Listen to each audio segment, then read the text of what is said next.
this is the most important piece of the entire technique, is I take my finger and I put it in where that hole is until I find where the bleed is at, and then I put pressure. You can feel that. Yeah, you can feel it. It's like a garden hose, right? So it's got some pressure behind it.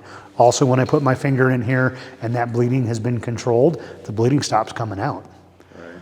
Now, unless I want to be permanently attached to this person, I need to figure out a way to either get gauze, so these are just regular gauze pads, down into this wound and pack this as tightly as I can, or, now I got stuff stuck in there.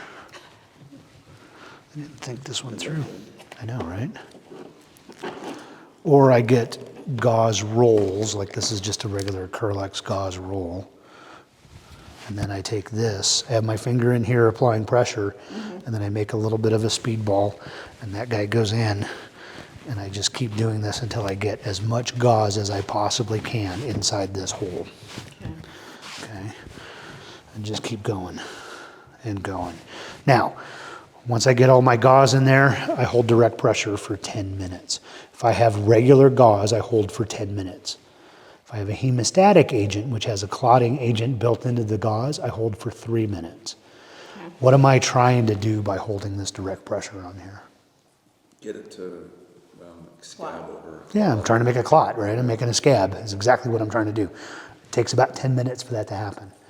So I got to hold good direct pressure. If this isn't working, I can add more gauze, and that means I didn't do it correctly. I may need to start over.